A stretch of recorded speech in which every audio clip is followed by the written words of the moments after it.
Hello and welcome. What we're going to be looking at in this video is we're going to be looking at improving the structure that you use when you're writing a story. You're taking a very simple idea and you're filling it in, you're colouring it in. Improving a structure just means that you're able to colour it in such a way that you're adding a lot more life to it. Your story is one thing, telling the story, but another thing being able to tell it with different meaning, with being able to put layers into it, all those sorts of things. And what we're going to look at in this lesson is we're going to look at how to add these layers. How to set up these different avenues that people can read your story and not only just read it on the basic level, but able to read it on a number of different levels. Now, it may seem quite hard, and certainly when you have to read stories and interpret them on different levels, it may appear quite hard. It's actually quite simple once you get the hang of it and once you really get a sort of a knack for doing it. When you ask that question, how do I improve my structure? You're already a natural teller of stories because you do it all the time. And when you tell a story to anyone, something about your life, whether it is what I did at school today, what my friends said to me, who did this, who did that, you're already telling stories. And you're just doing it in such a way where you've got all the premises of a story in mind. And so when it comes to writing a story, you pretty much have to follow the exact same thing that you do when you're telling a story to mum or dad or to your friends or boyfriend, girlfriend, whoever it is in your life. So that's one of the things that you need to look at. The other thing is that every time you tell someone about something that's happened, you're giving a very simple story that goes from a beginning to an end. That has a point to it. It has something that is meaningful to them. You don't go around, hopefully you don't go around telling very boring stories to people that have absolutely no point whatsoever.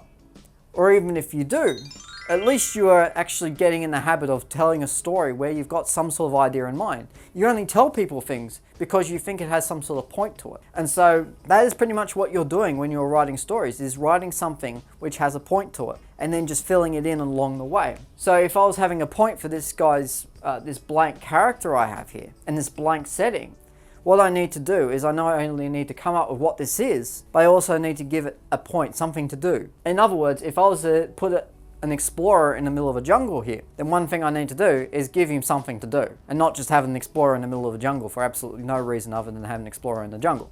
So, and then it's about honing that story, honing that thing that comes naturally to you.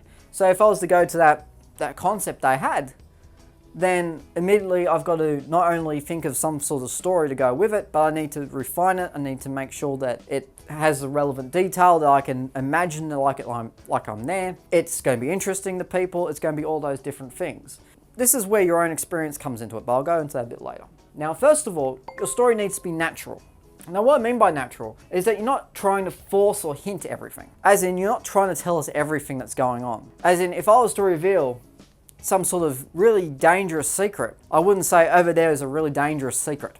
That's a start. But then I wouldn't have to explain everything about that character, why he's shady, all the things that he's done. Put some mystery in there. You don't have to hint everything. If you're going to talk about a theme or an idea, if it's the beauty of nature, you don't have to repeat the beauty of nature every 20 seconds. You can actually let the beauty of nature come out for your description, where you're describing the waterfalls, the trees, all of those things. And so that's one of the things, is you're telling it as you would tell a story to other people. And then you're not trying to embed all these other ideas into it, because they will come out. And when a teacher is marking your work, they will find it, they will interpret it themselves. You have to give them a little bit of benefit here, because they are quite clever, and so they'll be able to pick it up. It also means that your description focuses on what is needed, as in you just focus on telling the story. You don't try and, as I said, force the idea and force the issue and try and really answer the question with every paragraph, because it's not an essay. You're writing a story, so just tell the story, let it come out. You need to use aspects of your life.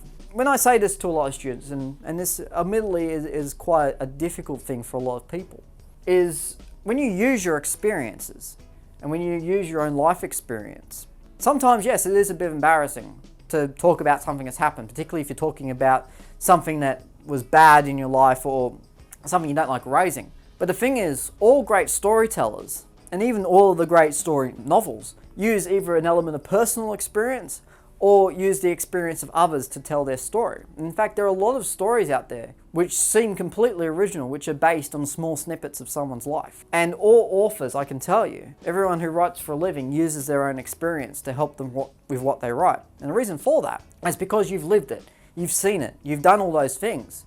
And so you can describe it in the detail that is necessary to really develop that idea.